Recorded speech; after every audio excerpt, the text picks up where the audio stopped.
안녕하세요, 여러분. 잠 못 이루는 밤, 여러분의 작은 동반자가 되어 드릴게요. 지금 혹시 창밖을 바라보고 계신가요? 아니면 어둠 속에 편안히 몸을 뉘고 있나요? 저는 지금 여러분의 바로 옆에 앉아 보이지 않는 우주의 이야기를 들려주려고 합니다. 이 이야기는 머나먼 과거로부터 시작되어 오늘 밤 여러분의 귓가에 조용히 다가올 거예요. 우주에는 우리가 상상하는 것보다 훨씬 더 많은 비밀들이 숨겨져 있답니다. 아주 작고 미미한 존재에서부터 거대한 별에 이르기까지 모든 것은 각자의 언어로 끊임없이 속삭이고 있습니다. 이 소리를 듣기 위해서는 우리의 마음을 조금 더 고요하게 만들 필요가 있습니다. 모든 소란을 뒤로 하고 오직 이 순간에만 집중해 보세요. 우리의 이야기는 어떤 거대한 사건에 대한 이야기가 아니라 아주 작은 점으로부터 시작됩니다. 먼지 한 톨이 우주의 바다를 건너오듯 아주 작은 존재의 여행에 관한 이야기입니다. 아마 여러분은 이 여행을 함께 한다면 그 신비함에 놀라 잠들지 못할 수도 있어요. 하지만 걱정 마세요. 저와 함께라면 그 놀라움이 여러분을 더 깊은 휴식으로 이끌어 줄 겁니다. 자, 편안하게 시청하기 전에 잠시 시간을 내어 좋아요와 구독을 눌러주세요. 물론 제 영상이 정말 마음에 드실 때만요. 지금 여러분이 머무는 곳은 어디인가요? 그곳의 시간은 지금 이 순간 어떻게 흐르고 있나요? 그 고요함 속에서 우리 함께 오우무아무아와 같은 신비로운 방문자들의 이야기를 들어볼까요? 우리가 사는 이 우주는 믿을 수 없을 정도로 광활합니다. 수많은 별들이 있고 그 별들 중 상당수는 태양과 비슷하며 그 주변에는 지구와 같은 행성들이 존재할 가능성이 높습니다. 그렇다면 왜 우리는 아직까지 그 어떤 외계 문명과도 접촉하지 못했을까요? 왜 우리는 드넓은 우주에서 홀로 존재하는 것처럼 느껴질까요? 이 질문은 수십 년 전 위대한 물리학자 엔리코 페르미가 점심 식사 중에 던진 간단한 질문에서 비롯되었습니다. 다들 어디에 있는 거죠? 이 질문은 페르미 역설이라는 이름으로 알려지게 되었습니다. 우주의 방대한 크기와 잠재적 외계 문명의 수에 대한 통계적 예측 사이에 명백한 모순이죠. 우리는 이 역설에 대한 5가지 흥미로운 해결책을 탐구해 보려고 합니다. 첫 번째 해결책은 동물원 가설로 우리가 의식하지 못하는 사이 지구가 이미 외계인들의 동물원이거나 보호구역일 수 있다는 생각입니다. 이 가설은 아주 낭만적이면서도 동시에 소름 끼치는 상상력을 자극합니다. 마치 아마존의 미개한 부족이 문명 세계의 존재를 전혀 모른 채 과학자들의 보호와 관찰 아래 살고 있는 것처럼 우리 인류 역시 외계 문명의 보호와 관찰 아래 놓여 있다는 것이죠. 이 외계인들은 우리를 그들의 과학적 연구 대상으로 여기거나 혹은 우리가 스스로 발전해 나갈 수 있도록 일부러 간섭하지 않는 것일 수 있습니다. 마치 우리가 동물원에 있는 동물들을 보며 그들의 생태를 연구하고 그들이 자연스럽게 행동하도록 인공적인 환경을 조성하는 것처럼 말입니다. 이 가설은 왜 그들이 우리에게 직접적으로 나타나지 않는지에 대한 흥미로운 해답을 제시합니다. 그들은 우리의 문명 발전에 간섭하여 우리의 자연스러운 진화를 방해하고 싶지 않은 겁니다.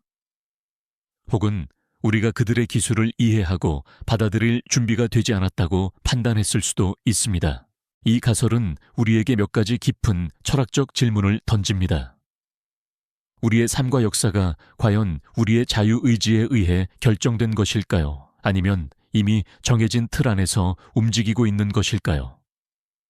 만약 우리가 정말로 외계인들의 동물원에 살고 있다면 우리의 모든 과학적 발견과 기술 발전은 그들의 예상 범위 안에 있는 것일지도 모릅니다. 우리가 이토록 우주를 탐사하고 싶어하는 욕망조차도 그들이 심어놓은 어떤 실험의 일부일지도 모른다는 생각은 우리를 혼란스럽게 만듭니다. 우리는 이 모든 것을 알지 못합니다. 사실 우리는 아직까지 그 어떤 외계 생명체의 존재도 확실히 알지 못합니다. 이 모든 것은 단지 가설일 뿐입니다. 하지만 이 가설은 우리에게 우주가 우리가 생각하는 것보다 훨씬 더 복잡하고 신비로운 곳이라는 것을 알려줍니다. 이 가설이 우리에게 주는 가장 큰 위로는 우리가 결코 혼자가 아니라는 것입니다.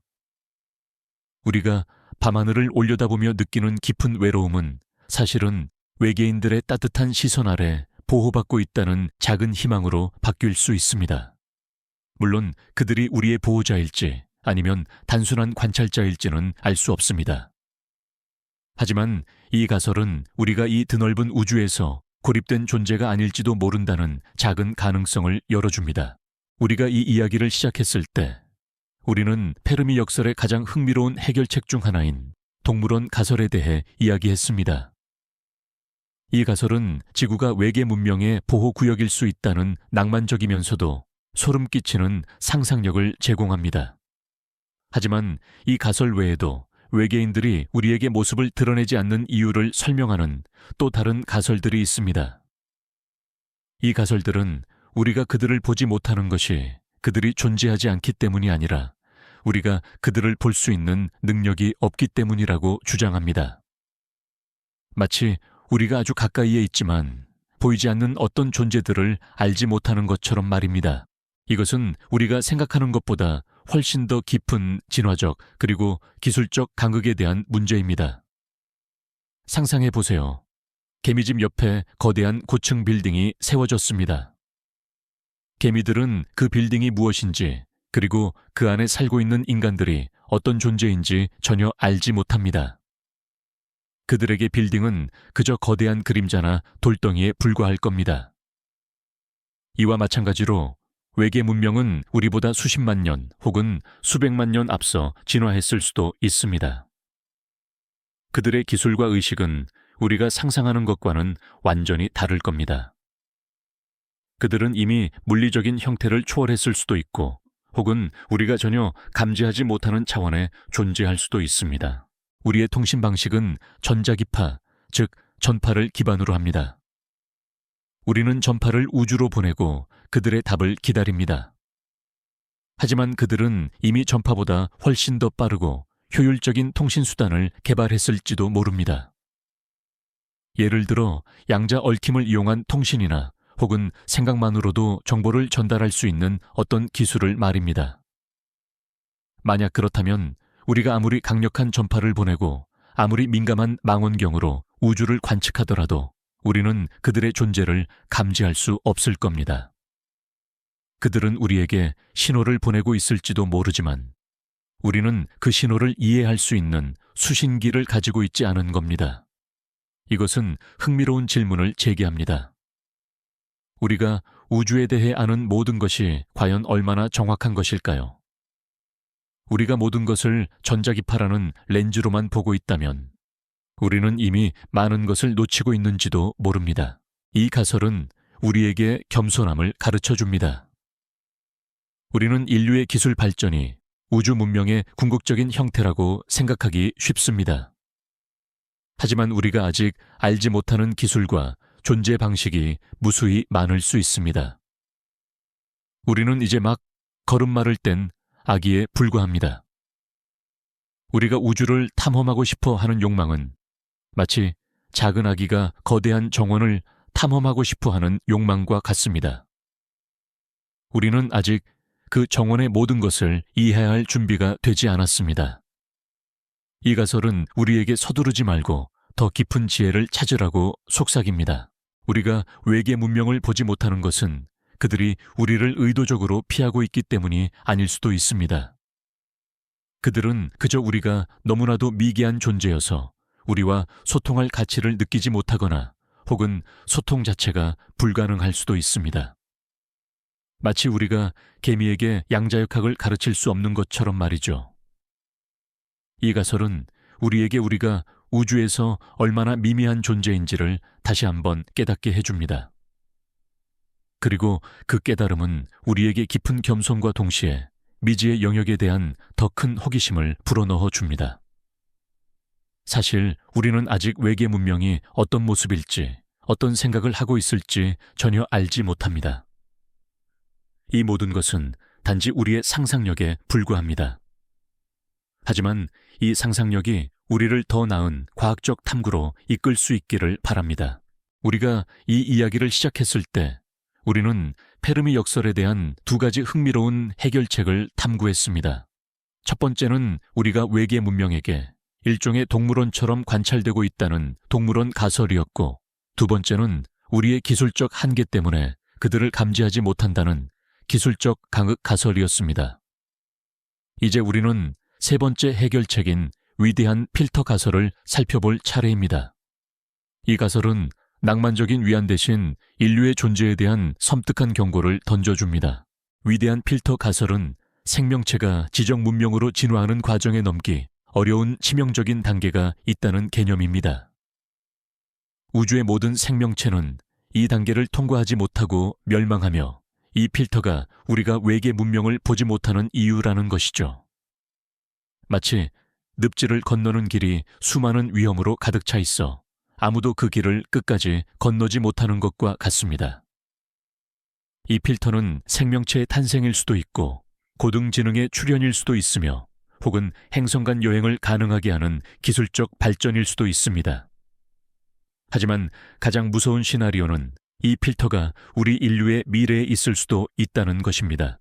이 가설은 우리에게 몇 가지 깊은 질문을 던집니다.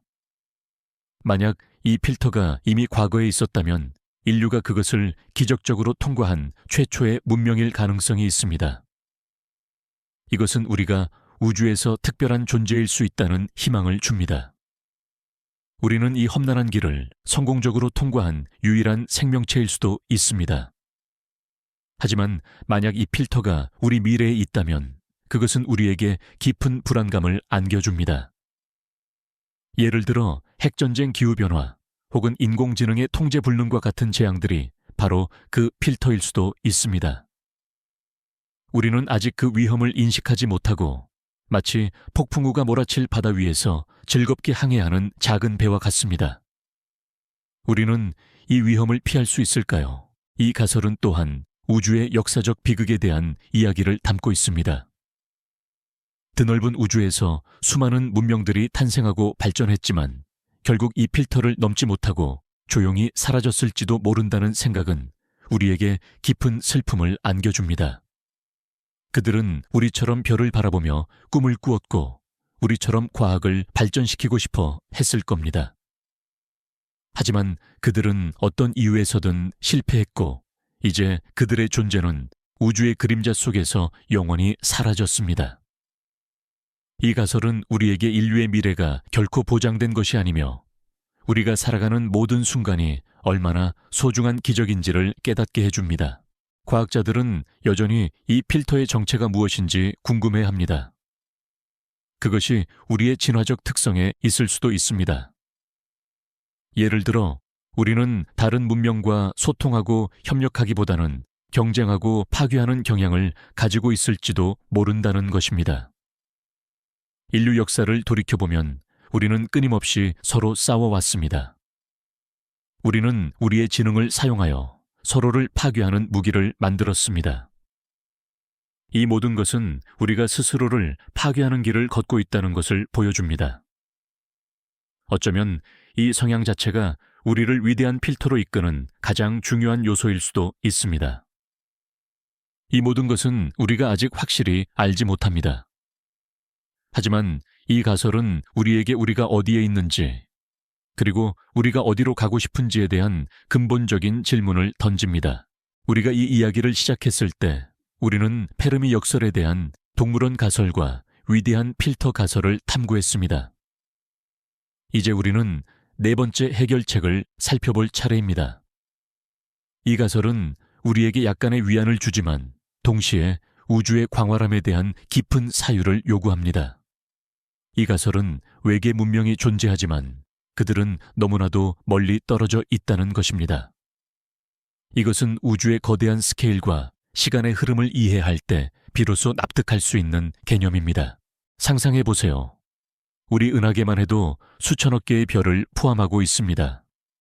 그리고 우주에는 수천억 개의 은하계가 존재하죠. 이 모든 공간은 믿을 수 없을 정도로 넓습니다. 우리가 외계 문명에게 신호를 보내고 그들이 그 신호를 받아서 답장을 보낸다고 가정해 봅시다. 우리가 보낸 신호는 빛의 속도로 여행합니다. 하지만 우리에게 가장 가까운 별들 중 하나인 프록시마 센타우리는 약 4,002광년 떨어져 있습니다. 우리가 보낸 신호가 그곳에 도달하는 데만도 4,002년이 걸리고 그들이 답장을 보내면 다시 4,002년이 걸립니다. 즉, 왕복으로 8.4년이라는 시간이 걸리는 것이죠. 만약 그들이 더 멀리 떨어져 있다면 이 시간은 수백 년, 수천 년 혹은 수백만 년으로 늘어날 겁니다. 이것은 우리가 흔히 간과하는 시간의 흐름에 대한 문제입니다. 우리가 외계 문명에게서 답장을 받으려면 우리는 수십 년 혹은 수백 년을 기다려야 할 수도 있습니다. 우리는 100년이라는 시간을 길다고 생각하지만 우주의 역사에서 100년은 눈 깜짝할 순간에 불과합니다. 외계 문명은 이미 우리에게 신호를 보냈을지도 모릅니다. 하지만 그 신호가 우리에게 도착하려면 아직 수백만 년의 시간이 남아있을 수도 있죠. 마찬가지로 우리가 보낸 신호도 아직 그들의 행성에 도착하지 않았을 수도 있습니다. 이것은 우리가 우주에서 고립된 것처럼 느껴지는 이유 중 하나일 수 있습니다. 우리는 그저 같은 시간대에 존재하지 않는 것일 수도 있습니다. 이 가설은 또한 문명의 수명에 대한 질문을 제기합니다. 만약 외계 문명의 수명이 우리 인류와 비슷하다고 가정해 봅시다. 우리는 10세기 초에 전파를 사용하기 시작했습니다. 만약 다른 문명도 이와 비슷하게 전파를 사용했다면 그들의 신호가 우리에게 도달하는 시간과 그들의 문명이 존속하는 시간이 일치해야만 우리는 그들을 감지할 수 있습니다. 하지만 그들이 우리가 신호를 보내는 동안 이미 멸망했을 수도 있고 혹은 우리가 그들의 신호를 받는 순간 그들이 이미 존재하지 않는 문명일 수도 있습니다. 이것은 마치 밤하늘에 잠시 반짝이는 별똥별을 보는 것과 같습니다. 우리는 그 별똥별을 보지만 그것이 이미 사라진 존재라는 것을 알고 있죠. 이 가설은 우리에게 깊은 우주적 외로움을 안겨주지만 동시에 희망도 줍니다. 우리는 결코 혼자가 아닐지도 모른다는 작은 가능성이 존재합니다. 우리는 그저 우주의 거대한 그림자 속에서 서로의 목소리가 들리지 않는 먼 곳에서 각자의 길을 걷고 있을 뿐입니다. 이 이야기는 우리가 밤하늘을 올려다볼 때 저 별들 어딘가에 우리처럼 별을 바라보며 우리의 답장을 기다리고 있는 어떤 존재가 있을지도 모른다는 낭만적인 상상을 하게 합니다. 우리는 그들을 볼 수 없지만 그들은 우리를 향해 빛의 속도로 메시지를 보내고 있을지도 모릅니다. 우리가 할 수 있는 일은 그저 계속해서 귀 기울이는 것입니다. 우리가 이 이야기를 시작했을 때 우리는 페르미 역설에 대한 4가지 해결책을 탐구했습니다. 첫 번째는 동물원 가설, 두 번째는 기술적 간극 가설, 세 번째는 위대한 필터 가설이었고, 네 번째는 너무 멀리 떨어져 있다는 가설이었습니다. 이제 우리는 5번째 해결책을 살펴볼 차례입니다. 이 가설은 앞서 이야기했던 위대한 필터 가설과 연결되면서도 우리에게 더 직접적인 질문을 던집니다. 이 가설은 우리가 외계 문명의 신호를 감지하지 못하는 이유가 우리의 통신 방식이 그들의 방식과 전혀 다르기 때문이라는 것입니다. 상상해 보세요. 우리는 전자기파, 즉 전파를 우주로 보내고 그들의 답을 기다립니다. 하지만 그들은 이미 전파보다 훨씬 더 효율적이고 진보된 통신 수단을 사용하고 있을지도 모릅니다. 예를 들어 양자 얽힘을 이용한 통신이나 혹은 중력파를 이용한 통신을 말입니다. 양자 얽힘은 두 입자가 서로 멀리 떨어져 있어도 즉각적으로 상태를 공유하는 현상입니다. 만약 외계 문명이 이 현상을 통신에 이용한다면 그들은 빛의 속도보다 훨씬 빠르게 정보를 주고받을 수 있을 겁니다. 우리는 이 기술을 아직 이해하지 못하고 그들의 신호를 감지할 수 있는 수신기를 가지고 있지 않습니다. 마치 고대 로마인이 스마트폰을 보고 그것이 무엇인지 전혀 알지 못하는 것처럼 말이죠. 이것은 우리가 우주에 대해 아는 모든 것이 우리의 인식의 한계에 갇혀 있다는 것을 보여줍니다. 우리는 우리가 아는 방식으로만 우주를 탐사하려고 합니다. 하지만 우주는 우리가 상상하는 것보다 훨씬 더 다양하고 기이한 방식으로 존재할 수 있습니다. 외계 문명은 우리가 전혀 알지 못하는 방식으로 정보를 저장하고 전달하고 처리할 수도 있습니다. 예를 들어 그들은 거대한 항성계를 통째로 이용한 별자리급 컴퓨팅을 하고 있을 수도 있습니다. 그들의 메시지는 우리의 망원경에 그저 거대한 별들의 움직임이나 에너지 방출 패턴으로 보일 수도 있습니다. 우리는 그 움직임 속에서 어떤 의미를 찾으려고 노력하지 않죠. 왜냐하면 우리는 그것이 단순히 자연현상이라고 생각하기 때문입니다. 이 가설은 우리에게 깊은 겸손함을 가르쳐 줍니다. 우리가 우주에서 가장 똑똑한 존재라고 생각하는 것은 착각일 수도 있습니다. 우리는 이제 막 걸음마를 뗀 아기에 불과하며 우리가 아는 모든 것은 우주의 아주 작은 한 부분일 뿐입니다. 우리는 우리가 이해할 수 없는 모든 것을 무시하거나 혹은 존재하지 않는다고 단정합니다. 하지만 이 천체 물리학의 한계는 우리가 아직 알지 못하는 비밀들이 무수히 많다는 것을 보여줍니다. 이 천체들은 우리에게 우주의 깊은 곳에는 우리가 상상하는 것보다 훨씬 더 많은 미스터리들이 존재한다고 속삭입니다. 사실 우리는 아직 외계 문명의 존재를 증명할 어떤 확실한 증거도 가지고 있지 않습니다. 우리는 단지 희미한 전파 신호를 찾으려고 노력할 뿐입니다. 하지만 만약 그들의 통신 방식이 전파가 아니라면 어떨까요? 우리는 우주의 거대한 침묵 속에서 영원히 헤매게 될지도 모릅니다. 이 가설은 우리에게 우리의 사고방식을 확장하고 새로운 가능성에 대해 열린 마음을 가져야 한다고 말합니다. 우주의 신비는 우리가 생각하는 것보다 훨씬 더 크고 우리의 지식은 그 신비의 아주 작은 한 부분에 불과합니다. 이 모든 것은 우리가 잠 못 이루는 밤에 우리를 더 깊은 생각에 잠기게 합니다. 우리가 이 이야기를 시작했을 때 우리는 페르미 역설에 대한 5가지 해결책을 탐구했습니다. 첫 번째는 동물원 가설, 두 번째는 기술적 간극 가설, 세 번째는 위대한 필터 가설, 네 번째는 너무 멀리 떨어져 있다는 가설, 그리고 5번째는 우리가 그들의 통신을 놓치고 있다는 가설이었습니다. 이 모든 가설들은 우리에게 궁극적인 질문을 남깁니다. 외계 문명은 과연 존재할까요?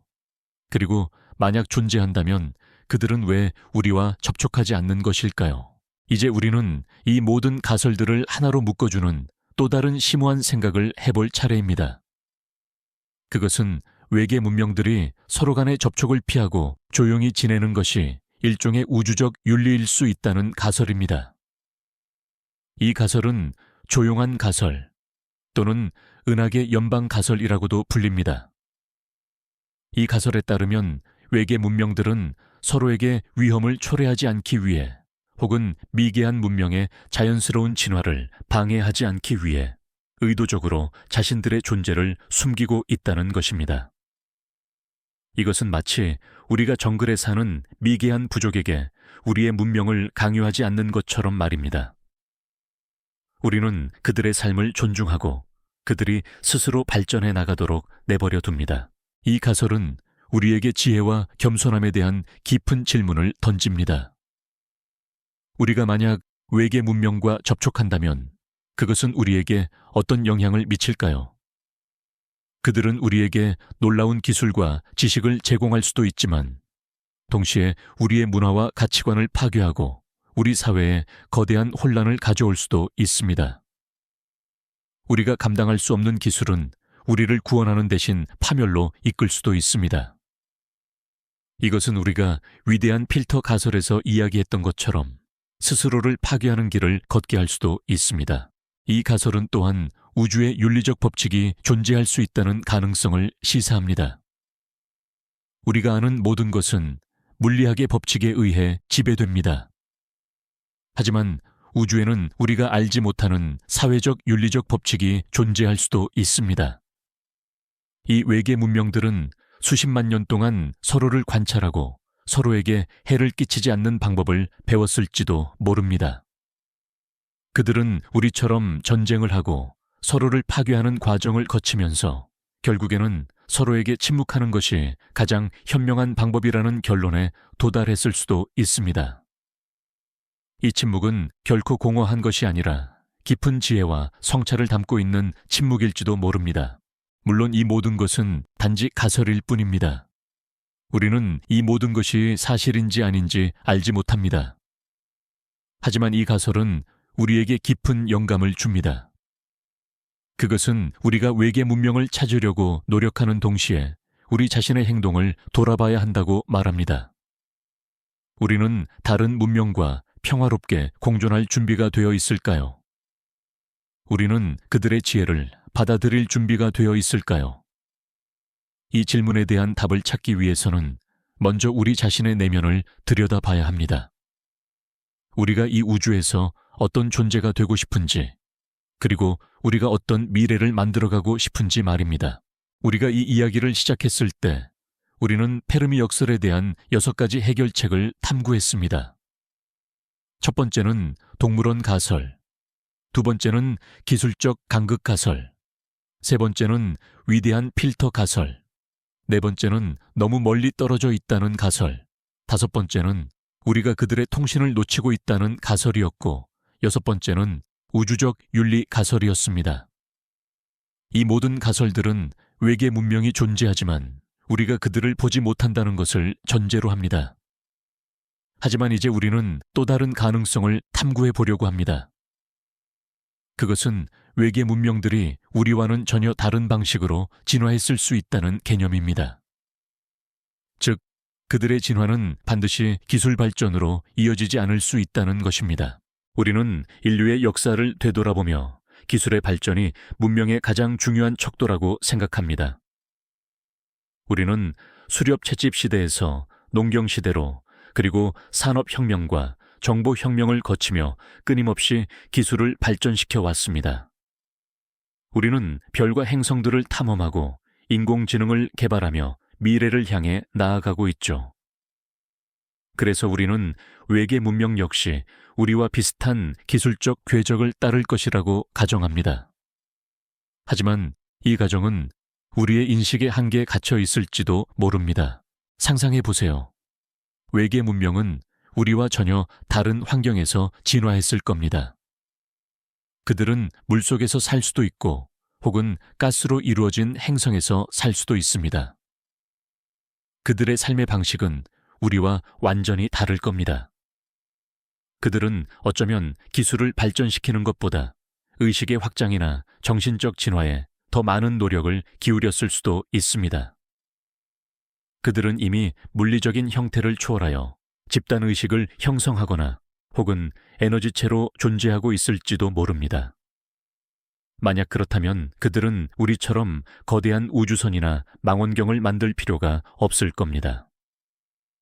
그들은 생각만으로도 우주를 여행하고 서로 소통할 수 있을지도 모르죠. 이 가설은 우리에게 깊은 철학적 질문을 던집니다. 진정한 진보는 무엇일까요? 그것은 더 강력한 무기를 만들고 더 빠른 우주선을 만드는 것일까요? 아니면 우리 내면의 깊은 곳으로 들어가 우리 자신과 우주의 진정한 의미를 깨닫는 것일까요? 외계 문명들은 우리가 생각하는 것보다 훨씬 더 지혜롭고 평화로운 존재일지도 모릅니다. 그들은 기술이 결국 문명을 파멸로 이끌 수 있다는 것을 깨닫고 다른 길을 택했을 수도 있습니다.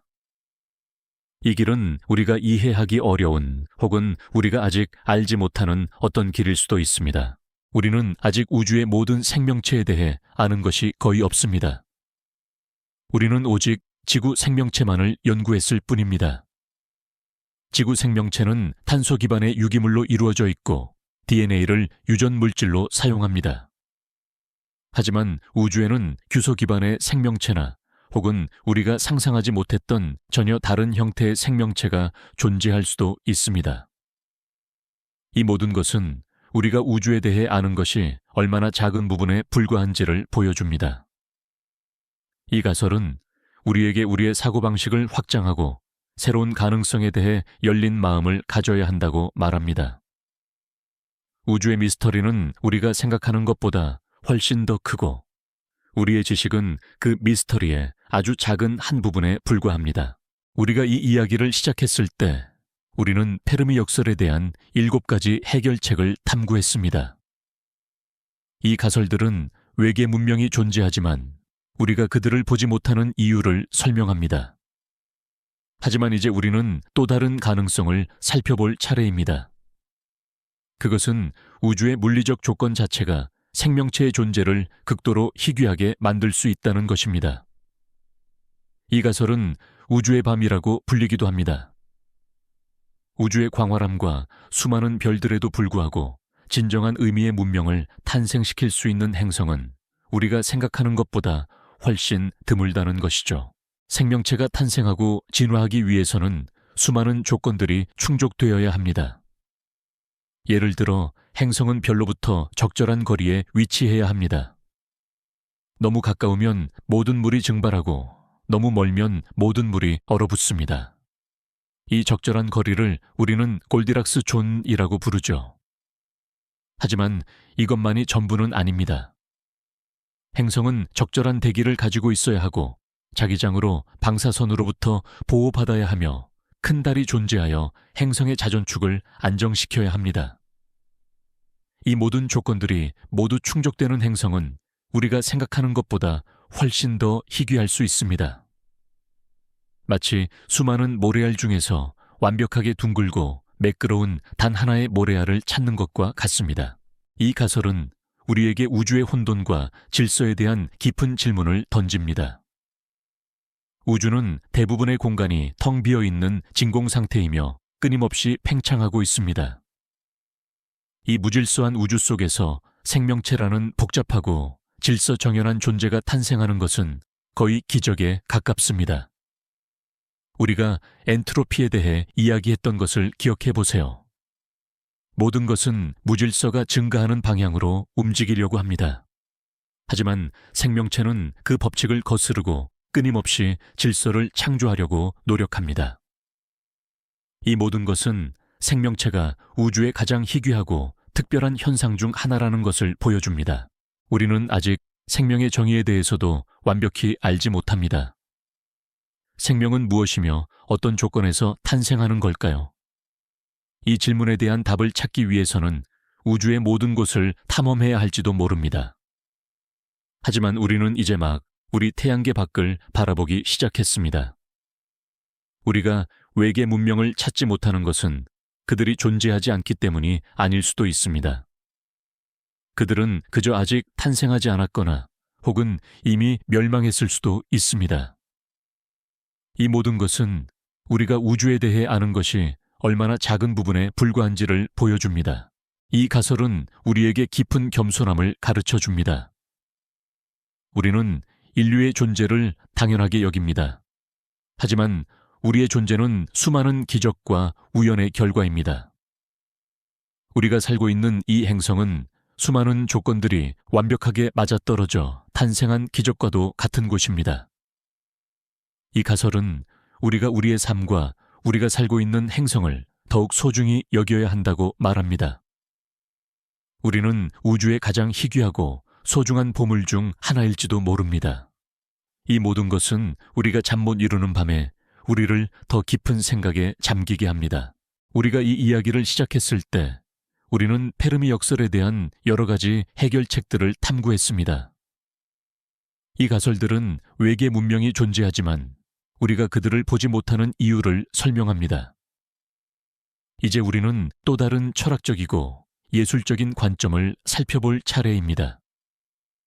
이 가설은 외계 문명의 신호가 우리에게 낯선 예술작품이나 자연현상으로 보일 수 있다는 것입니다.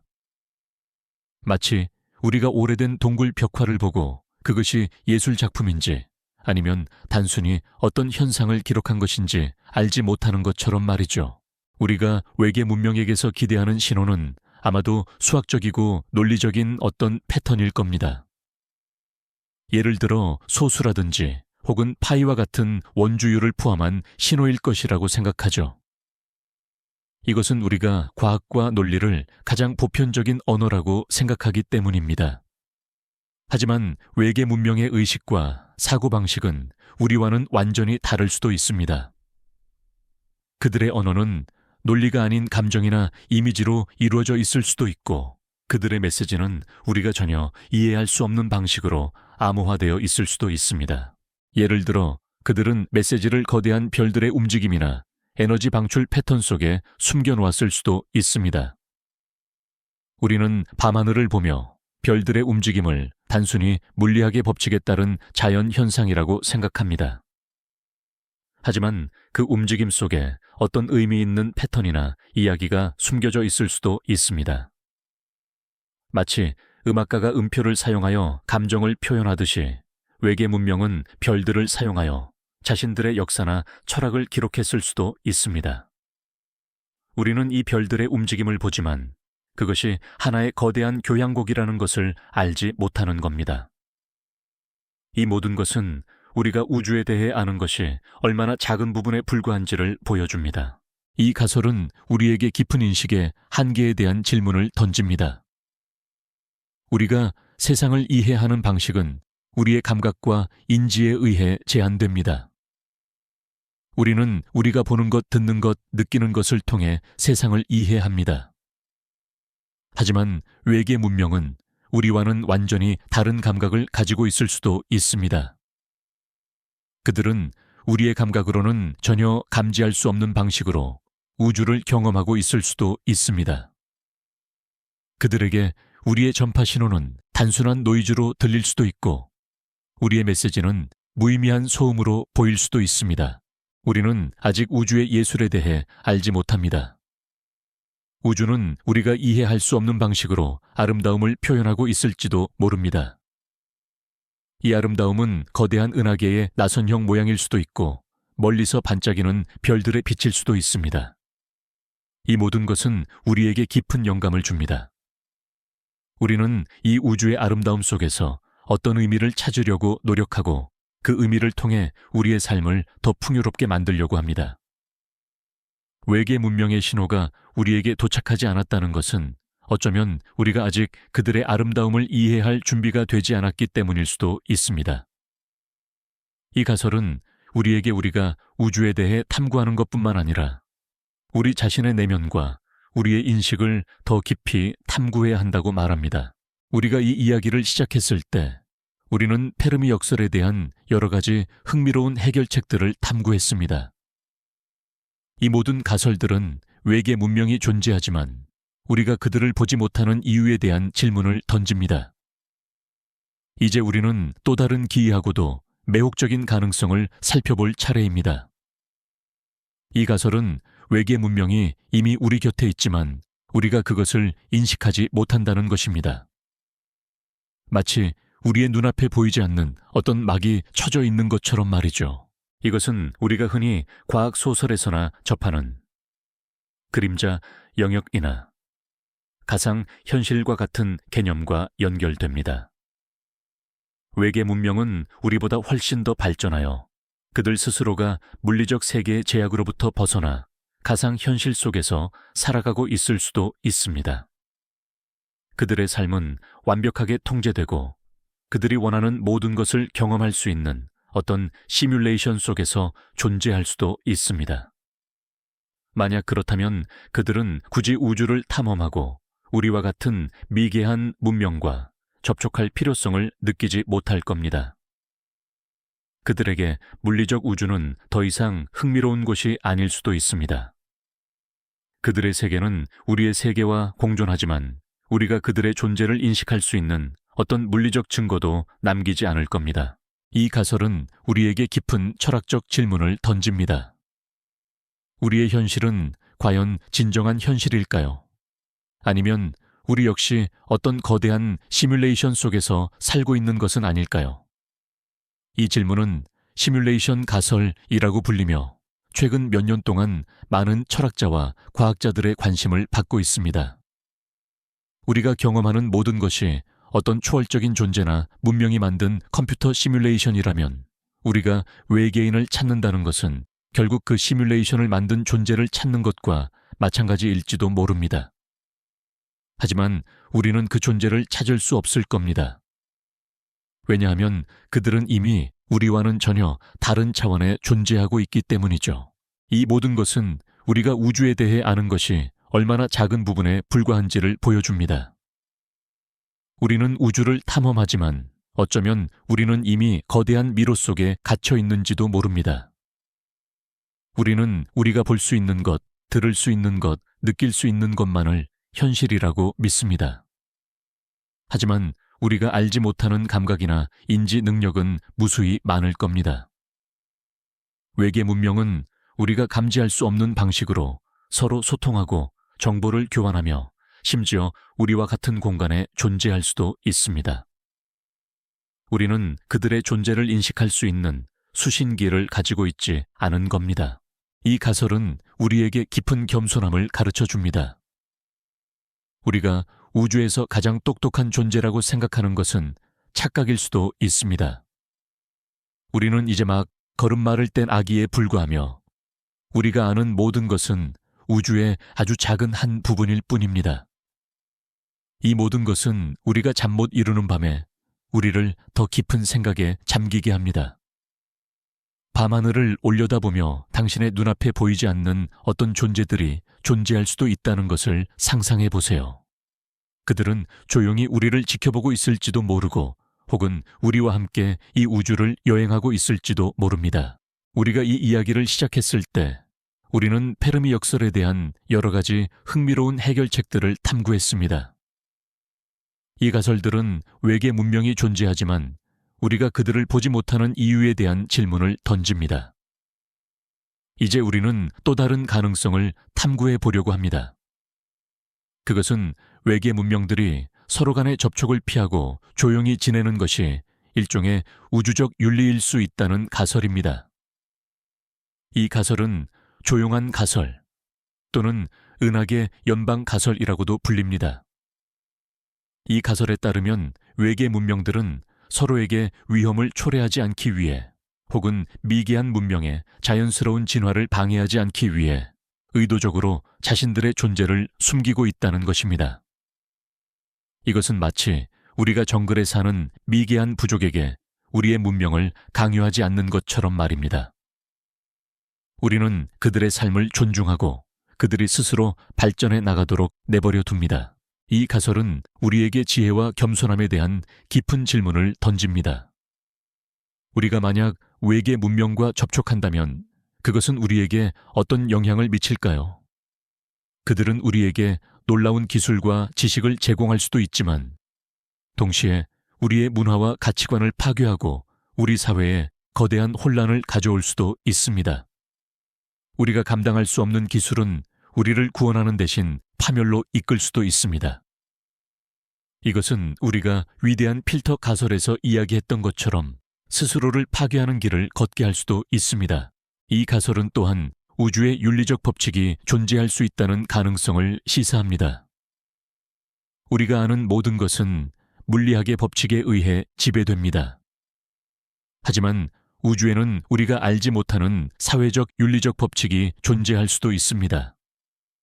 이 외계 문명들은 수십만 년 동안 서로를 관찰하고 서로에게 해를 끼치지 않는 방법을 배웠을지도 모릅니다. 그들은 우리처럼 전쟁을 하고 서로를 파괴하는 과정을 거치면서 결국에는 서로에게 침묵하는 것이 가장 현명한 방법이라는 결론에 도달했을 수도 있습니다. 이 침묵은 결코 공허한 것이 아니라 깊은 지혜와 성찰을 담고 있는 침묵일지도 모릅니다. 이것은 흥미로운 질문을 제기합니다. 만약 외계 문명들이 서로를 피하고 있다면 그것은 무엇을 의미할까요? 그것은 우주가 위험으로 가득 찬 곳이며 새로운 문명이 나타날 때마다 그들을 파멸시킬 어떤 위협이 존재한다는 것을 암시할 수 있습니다. 예를 들어 파괴적인 기술을 가진 문명이 다른 문명을 파괴할 수도 있고, 혹은 자원 경쟁이 은하계 전체의 전쟁으로 이어질 수도 있습니다. 이 가설은 우리에게 우주가 우리가 상상하는 것보다 훨씬 더 위험한 곳일 수 있다는 경고를 보냅니다. 그래서 그들은 우리와 접촉하지 않는 것이 가장 안전하다고 생각할 수도 있습니다. 물론 이 모든 것은 단지 가설일 뿐입니다. 우리는 이 모든 것이 사실인지 아닌지 알지 못합니다. 하지만 이 가설은 우리에게 깊은 영감을 줍니다. 그것은 우리가 외계 문명을 찾으려고 노력하는 동시에 우리 자신의 행동을 돌아봐야 한다고 말합니다. 우리는 다른 문명과 평화롭게 공존할 준비가 되어 있을까요? 우리는 그들의 지혜를 받아들일 준비가 되어 있을까요? 이 질문에 대한 답을 찾기 위해서는 먼저 우리 자신의 내면을 들여다봐야 합니다. 우리가 이 우주에서 어떤 존재가 되고 싶은지, 그리고 우리가 어떤 미래를 만들어가고 싶은지 말입니다. 이 모든 것은 우리가 잠 못 이루는 밤에 우리를 더 깊은 생각에 잠기게 합니다. 우리가 이 이야기를 시작했을 때 우리는 페르미 역설에 대한 여러 가지 흥미로운 해결책들을 탐구했습니다. 이 가설들은 외계 문명이 존재하지만 우리가 그들을 보지 못하는 이유를 설명합니다. 이제 우리는 또 다른 가능성을 살펴볼 차례입니다. 그것은 외계 문명들이 우리와는 전혀 다른 방식으로 존재하며 그들의 생명의 탄생 자체가 우주의 가장 희귀한 사건이라는 개념입니다. 우리는 이 모든 것을 당연하게 여깁니다. 우리가 숨쉬고 생각하고 살아가는 모든 순간이 기적이라는 것을 잊고 살죠. 하지만 과학적으로 볼 때 생명체가 탄생하고 진화하는 것은 우리가 상상하는 것보다 훨씬 더 복잡하고 희귀한 사건일 수 있습니다. 우리가 앞서 우주의 밤 가설에서 이야기했던 것처럼 행성이 생명체가 살기에 적합한 환경을 가지는 것 자체가 극도로 어려운 일입니다. 하지만 이 가설은 한 걸음 더 나아가 생명체가 탄생하는 화학적 과정 자체도 우리가 생각하는 것보다 훨씬 더 복잡하다는 것을 보여줍니다. 예를 들어 아미노산과 같은 생명의 기본 구성 요소가 우주에 흔하게 존재한다는 것을 알고 있습니다. 하지만 이 아미노산들이 결합하여 단백질을 만들고 이 단백질들이 모여 스스로 복제할 수 있는 유전 물질을 만드는 과정은 아직까지 과학자들에게는 미스터리입니다. 이것은 마치 수많은 글자들이 존재하지만 그 글자들이 스스로 모여 셰익스피어의 작품을 만들어내는 것을 기대하는 것과 같습니다. 확률적으로 볼 때 이것은 거의 불가능에 가깝습니다. 하지만 지구에서는 이 모든 것이 일어났습니다. 이것은 우리에게 지구 생명체의 기원이 우주의 가장 희귀한 기적 중 하나일 수도 있다는 생각을 하게 만듭니다. 이 가설은 우리에게 깊은 겸손함을 가르쳐 줍니다. 우리는 우주의 모든 곳에 생명체가 존재할 것이라고 믿고 싶어 합니다. 하지만 만약 우리가 우주에서 유일한 문명이라면 어떨까요? 이 생각은 우리에게 깊은 외로움을 안겨주지만 동시에 우리의 존재가 얼마나 소중한지를 깨닫게 해줍니다. 우리는 수십억 개의 별들 중에서 수많은 행성들 중에서 유일하게 의식을 가지고 존재하며 이 우주의 아름다움과 신비를 이해할 수 있는 능력을 가진 존재일지도 모릅니다. 이 가설은 우리에게 우리가 살고 있는 이 작은 행성, 그리고 우리의 삶을 더욱 소중히 여겨야 한다고 말합니다. 우리는 아직 생명의 정의에 대해서도 완벽히 알지 못합니다. 생명은 무엇이며 어떤 조건에서 탄생하는 걸까요? 이 질문에 대한 답을 찾기 위해서는 우주의 모든 곳을 탐험해야 할지도 모릅니다. 하지만 우리는 이제 막 우리 태양계 밖을 바라보기 시작했습니다. 이 모든 것은 우리가 우주에 대해 아는 것이 얼마나 작은 부분에 불과한지를 보여줍니다. 이 가설은 우리가 외계 문명을 찾기 전에 먼저 우리 자신의 존재에 대한 경이로움을 느껴야 한다고 속삭입니다.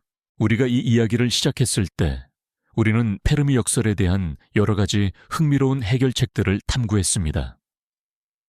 이 가설들은 외계 문명이 존재하지만 우리가 그들을 보지 못하는 이유에 대한 질문을 던집니다. 이제 우리는 또 다른 철학적인 관점을 살펴볼 차례입니다.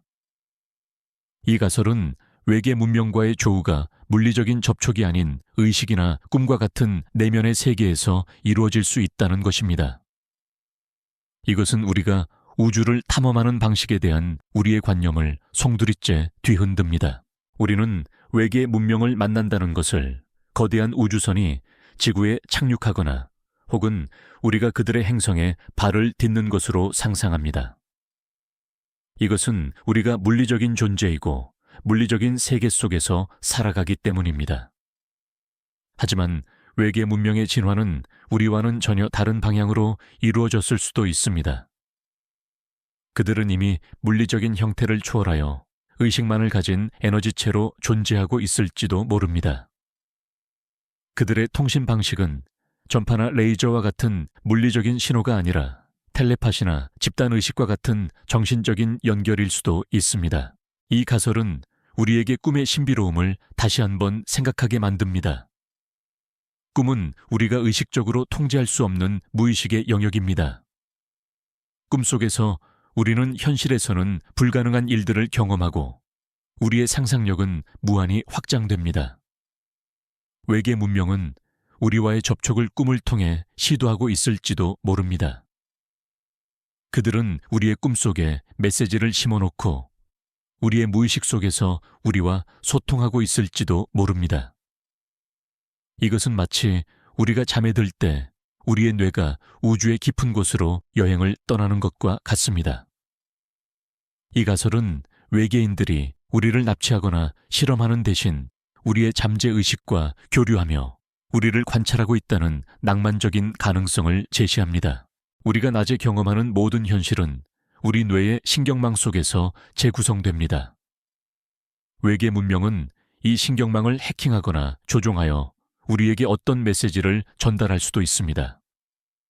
이것은 우리가 앞서 이야기했던 뇌는 하나의 극장이라는 비유와 연결됩니다. 외계 문명은 이 극장에서 상영되는 영화의 감독이 되어 우리에게 새로운 시나리오를 보여줄 수도 있습니다. 우리는 그 영화를 보면서 우리가 알지 못했던 어떤 진실을 깨닫게 될지도 모릅니다. 이 모든 것은 우리가 아직 의식과 무의식에 대해 확실히 알지 못한다는 것을 보여줍니다. 의식은 무엇이며 어떻게 형성되는 걸까요? 무의식은 우리의 삶에 어떤 영향을 미칠까요? 이 질문들은 과학자들에게 여전히 미지의 영역으로 남아 있습니다. 이 가설은 우리에게 외계 문명을 찾기 위해 우주를 탐험하는 것도 중요하지만 우리의 내면을 탐험하는 것도 그만큼 중요하다는 것을 알려줍니다. 어쩌면 외계 문명은 우리 안에 이미 존재하고 우리가 그들을 찾기 위해서는 먼저 우리 자신을 더 깊이 이해해야 할지도 모릅니다. 우리가 이 이야기를 시작했을 때 우리는 페르미 역설에 대한 여러 가지 흥미로운 해결책들을 탐구했습니다. 이 가설들은 외계 문명이 존재하지만 우리가 그들을 보지 못하는 이유에 대한 질문을 던집니다. 이제 우리는 이 모든 질문들을 관통하는 가장 근본적인 질문, 바로 우리는 우주에서 혼자인가에 대해 이야기해 보려고 합니다. 이 질문은 우리에게 깊은 우주적 외로움을 안겨주지만 동시에 우리의 존재에 대한 가장 깊은 사유를 이끌어냅니다. 우리는 밤하늘을 올려다볼 때 수많은 별들을 봅니다. 그 별들 중 어떤 별은 태양과 비슷하고 그 주변에는 지구와 같은 행성이 존재할 가능성이 높습니다. 그렇다면 왜 우리는 그 어떤 외계 문명의 신호도 듣지 못하는 걸까요? 이 침묵은 우리에게 깊은 공포를 안겨줍니다. 만약 우리가 우주에서 유일한 문명이라면 우리의 존재는 너무나도 불안정하고 우리의 미래는 너무나도 불확실합니다. 우리가 멸망한다면 이 우주의 모든 지적 생명체가 사라지는 것이죠. 이 생각은 우리에게 깊은 고독과 동시에 엄청난 책임감을 느끼게 합니다. 하지만 이 침묵은 또 다른 의미를 가질 수 있습니다. 그것은 우리가 아직 이 우주의 모든 것을 이해하지 못한다는 것을 보여주는 증거일 수도 있습니다. 우리는 아직 우주가 얼마나 넓고 얼마나 많은 미스터리를 품고 있는지 알지 못합니다. 이 침묵은 우리에게 겸손함을 가르쳐 줍니다. 우리는 이 우주에서 가장 똑똑한 존재라고 생각하는 것은 착각일 수도 있습니다. 이 침묵은 우리에게 우리가 우주에 대해 아는 것이 얼마나 작은 부분에 불과한지를 보여줍니다. 이 질문에 대한 답을 찾는 것은 아마도 불가능할 겁니다. 하지만 우리가 이 질문을 던지는 것 자체가 중요합니다. 우리는 이 질문을 통해 우리의 존재의 의미를 찾으려고 노력하고 우리의 삶이 이 우주의 거대한 이야기 속에서 어떤 역할을 하는지 깨달으려고 합니다. 이 질문은 우리가 잠 못 이루는 밤에 우리를 더 깊은 생각에 잠기게 합니다. 밤하늘을 올려다보며 당신의 삶이 이 우주의 거대한 이야기의 일부라고 상상해 보세요. 당신이 느끼는 모든 생각, 모든 감정은 이 우주의 거대한 흐름 속에 존재합니다. 당신은 결코 혼자가 아닙니다. 당신은 이 우주와 연결되어 있으며 당신의 존재는 이 우주의 일부입니다. 이 모든 것은 우리가 잠 못 이루는 밤에 우리에게 깊은 위안과 평온을 가져다 줍니다. 우리가 이 이야기를 시작했을 때 우리는 페르미 역설에 대한 여러 가지 흥미로운 해결책들을 탐구했습니다. 이 가설들은 외계 문명이 존재하지만 우리가 그들을 보지 못하는 이유에 대한 질문을 던집니다. 이제 우리는 이 모든 질문들을 관통하는 가장 근본적인 질문, 바로 우리는 우주에서 혼자인가에 대해 이야기해 보려고 합니다. 이 질문은 우리에게 깊은 우주적 외로움을 안겨주지만 동시에 우리의 존재에 대한 가장 깊은 사유를 이끌어냅니다. 우리는 밤하늘을 올려다볼 때 수많은 별들을 봅니다. 그 별들 중 어떤 별은 태양과 비슷하고 그 주변에는 지구와 같은 행성이 존재할 가능성이 높습니다. 그렇다면 왜 우리는 그 어떤 외계 문명의 신호도 듣지 못하는 걸까요? 이 침묵은 우리에게 깊은 공포를 안겨줍니다. 만약 우리가 우주에서 유일한 문명이라면 우리의 존재는 너무나도 불안정하고 우리의 미래는 너무나도 불확실합니다. 우리가 멸망한다면 이 우주의 모든 지적 생명체가 사라지는 것이죠. 이 생각은 우리에게 깊은 고독과 동시에 엄청난 책임감을 느끼게 합니다. 하지만 이 침묵은 또 다른 의미를 가질 수 있습니다. 그것은 우리가 아직 이 우주의 모든 것을 이해하지 못한다는 것을 보여주는 증거일 수도 있습니다. 우리는 아직 우주가 얼마나 넓고 얼마나 많은 미스터리를 품고 있는지 알지 못합니다. 이 침묵은 우리에게 겸손함을 가르쳐 줍니다.